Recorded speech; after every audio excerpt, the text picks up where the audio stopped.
Hello there. Welcome to episode 3 of Kolinization Project.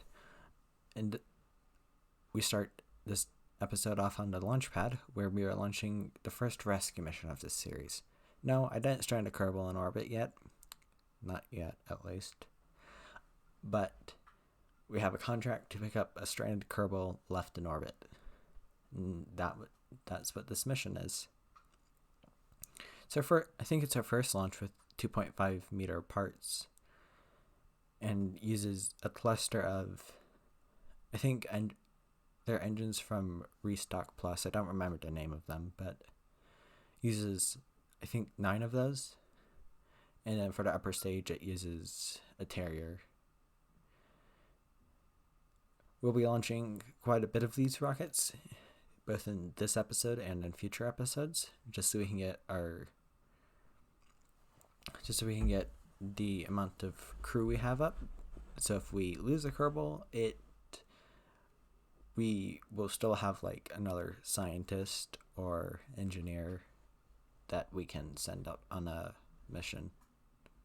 Especially the pilots, because if we didn't have a pilot, then we wouldn't be able to control the craft without probe cores. As you can see, we dipped into the upper atmosphere for a bit. It wasn't too bad because this craft has more than enough delta V to perform a rendezvous and return back to Kerbin. Could probably boost up into the higher orbits that you see some of the rescue missions in, maybe even out to the Mun. So you can see we perform our slowdown maneuver. I'm not sure what the technical term is called, but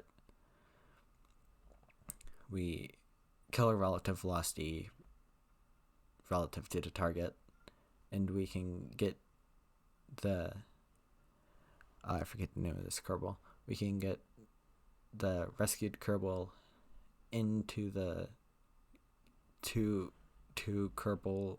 I'm not sure how you would say it. Into the space capsule, I guess. We parked quite a bit away, but that doesn't really matter. And after this, we can try and plot our descent towards the Kerbal Space Center. Here goes the transfer stage. And you may notice this craft doesn't have a heat shield. This isn't much of a problem as it saves on mass. It reduces our chances of surviving not quite a bit, actually, because you really only need a heat shield for like Mun missions, I would say. Like coming back from the Mun is like when you might need a heat shield, but orbit is pretty easy to return from because you're not going relatively fast. You're only going about 2 kilometers per second, I think. And like if you're playing real solar system, you're going like 7.5 kilometers per second, which means that you're going to need a heat shield for the greater re-entries. Next up, we're going to the Mun. Not with probes this time, but with crew. This rocket sort of resembles the Soyuz, I guess, as it has those 4 strap-on boosters which have the built-in separatrons. They're basically the Soyuz analog boosters. They're good. They go, I guess. And I did use, I think it's asparagus staging. Wait, no, it's called onion staging. It's when you do that. I used onion staging to improve fuel efficiency here because I'm not going to say fuel margins were low, but I just wanted a bit of extra delta V so we don't strand Kerbals on the surface of the Mun, because that would be not the best way to start off our interplanetary adventures, I guess. you can see we can perform both our orbit insertion, our translunar injection, and the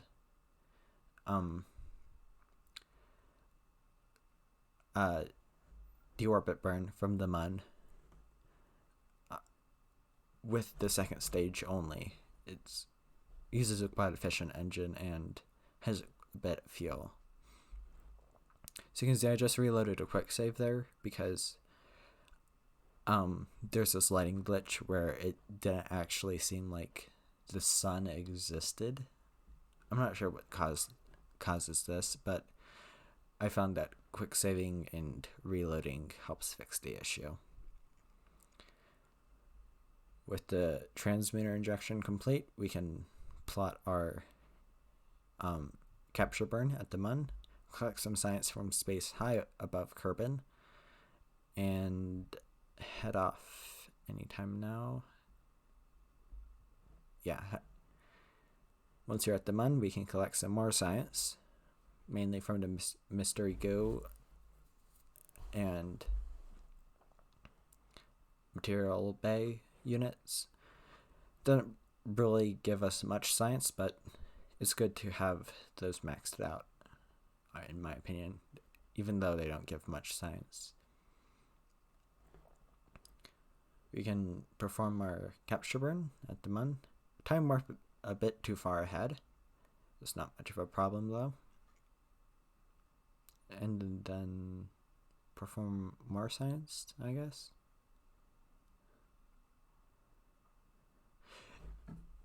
We're not able to collect much science in space above the MUN, either high or low, because we have already been here before. If you remember in the last episode, we went to the MUN with an orbiter and a lander, but the lander was uncrewed and didn't return. Still on the surface. So I tried to aim for one of the craters because I know that we have never been to the craters before, and I wanted to get the maximum science possible in this mission. I'm not actually sure if that second stage still had fuel in it. It probably didn't, but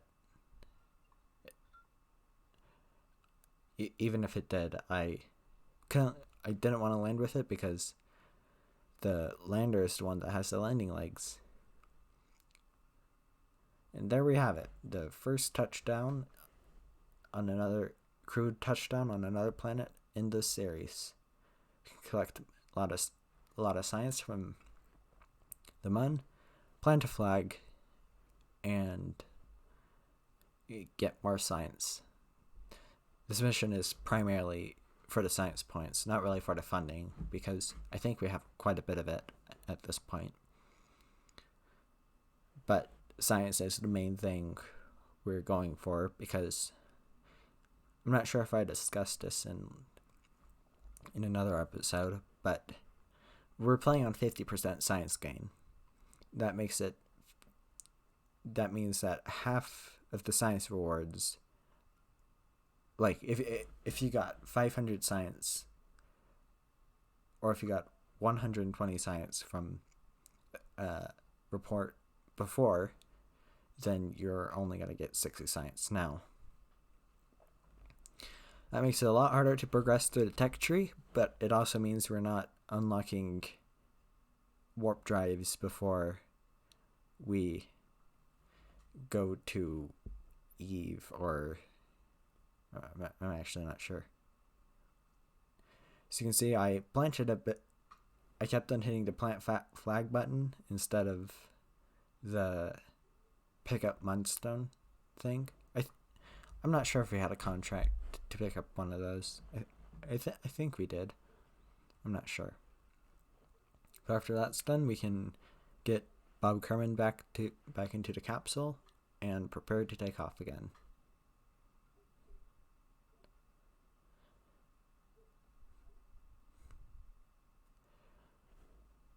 Apparently we didn't collect all the science, so I just did a few more reports there. and we can lift off on the surface of the moon. So you can see I got a bit of Windows notifications there. Probably should remember to turn on Do Not Disturb or something when I record. I always forget to do that. We can perform our ejection burn from the moon, and when it takes about 300 meters per second. And yeah, we have about 200 meters per second left, which is quite a bit, considering how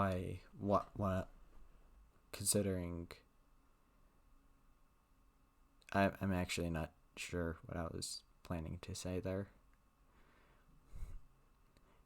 And another note, we land actually really close to one of the flags we planted before. That flag is actually the Mun orbit flag, the one we planted in the last episode. I wanted to plant a flag here, and I did, but it probably wasn't the best idea because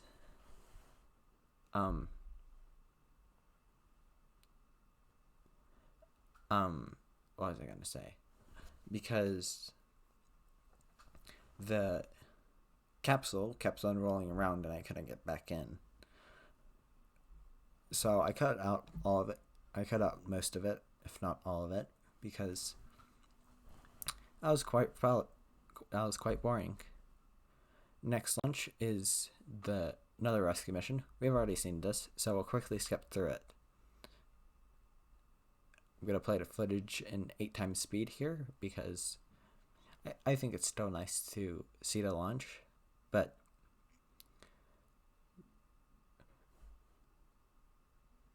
again, I'm not sure what I was planning to say there. And then I can slow it down to 4 times speed, which is what I normally play the video at when we're performing the docking maneuver. I mean, we're not docking. We're just getting close enough to where the EVA pack can do a transfer over from one craft to another. I guess it's called a rendezvous, but I don't know.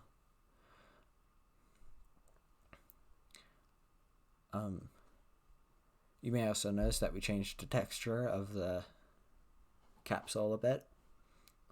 I'm not sure why. I just sort of like the art style of this one a bit more than the other one, primarily because it fits with the art style that the other parts are with. Although I guess the other parts sort of are. As you can see, we have a pretty... I'm not sure if that's considered a high or a low angle of attack, but I mean, I guess a low angle of attack is like the 1 degree thing, like, and a high angle of attack is... I'm not sure how it works, but we sort of tipped over because we wanted to land near the Kerbal Space Center, but we landed pretty far away. Next thing we're going to do is we're going to build the first plane of this series. Why did I want to build a plane? Because why not? We also need more science, so we are flying to the Arctic so we can get a bunch of science, I guess. I'm speeding this up to 8 times speed because this took quite a while.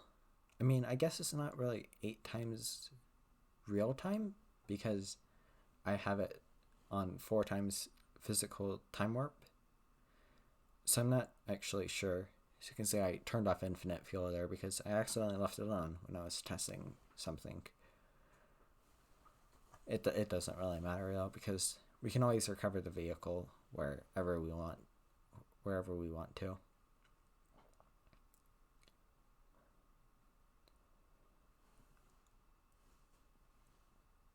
This craft uses a 1.25 meter Juno engine. I used tweak scale for that.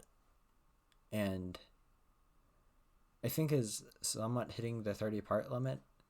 I think it hit the 30 part limit. I'm not sure. So you can see I'm frequently checking the map screen because this was quite a boring flight. And I was mainly just checking to see how far we got. And if you can see there, we can actually see where the Arctic is because the visual mod I'm using adds these aurorae. I'm not sure how you would pronounce that, to the poles of most planets, and that basically gives us a good indication of when we're close to the Arctic. As you can see, I've slowed it down to slowed it down to, I'm not sure, I think this is 1 time speed for the landing. Yeah, this is 1 time speed.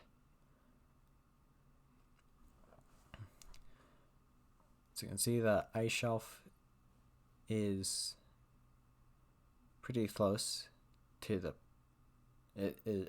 it's coming up, and I'm not very good at this.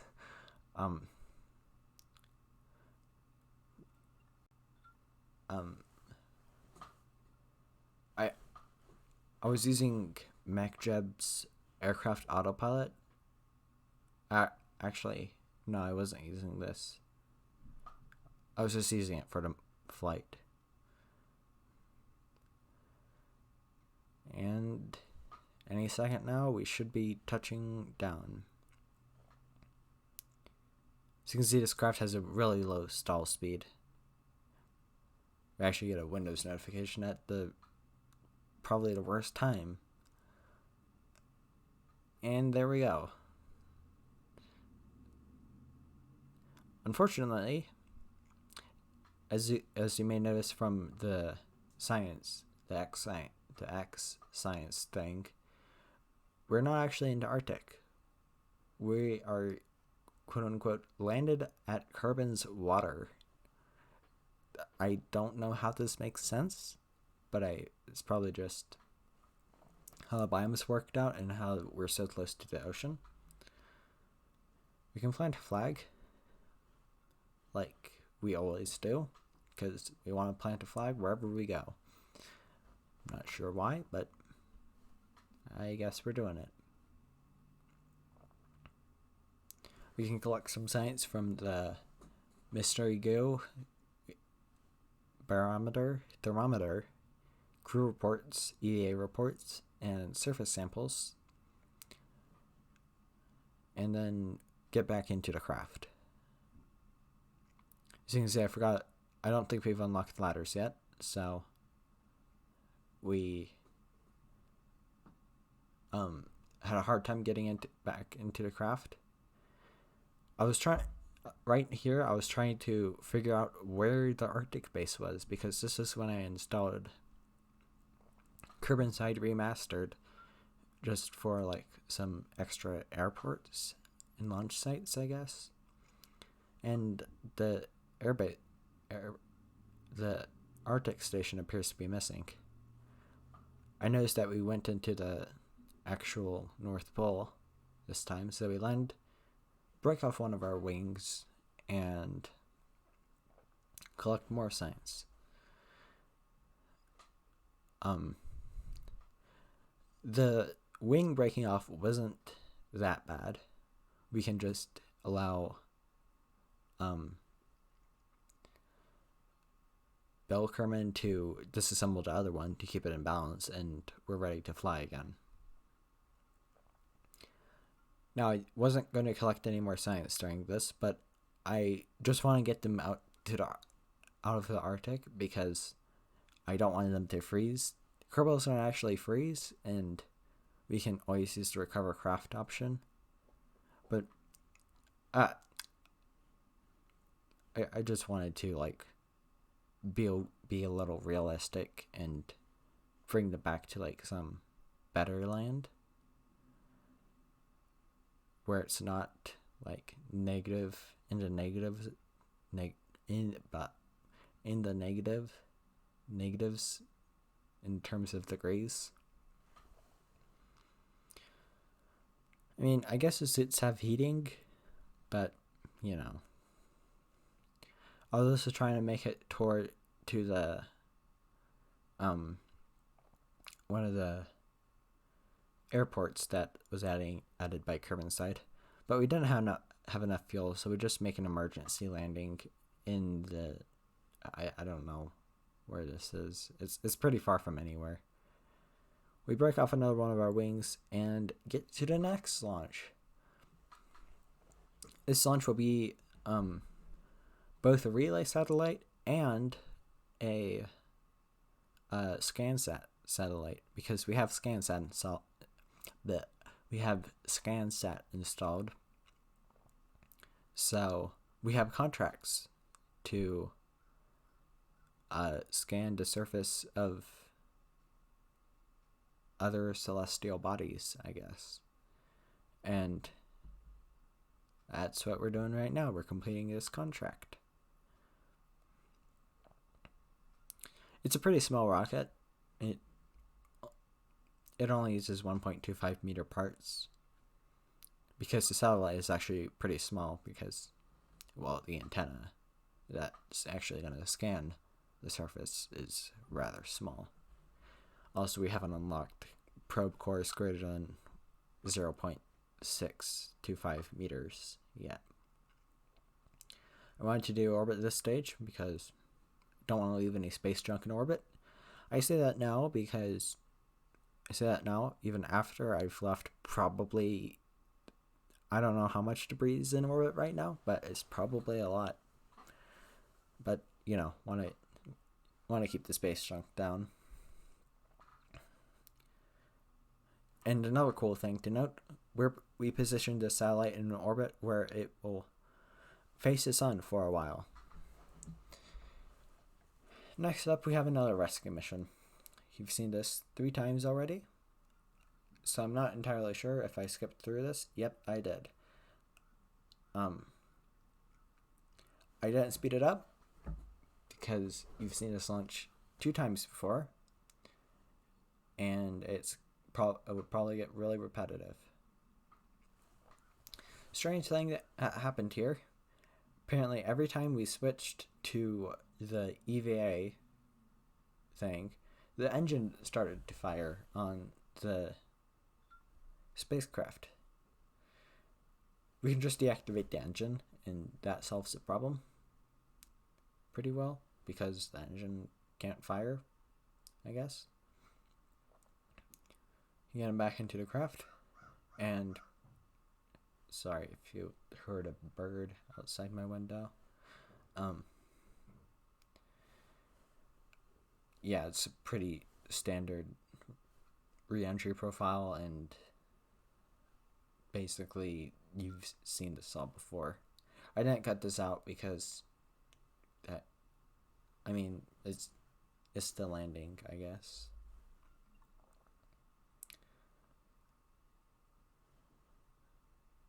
With that in mind, thank you for watching, and I will see you in the next video.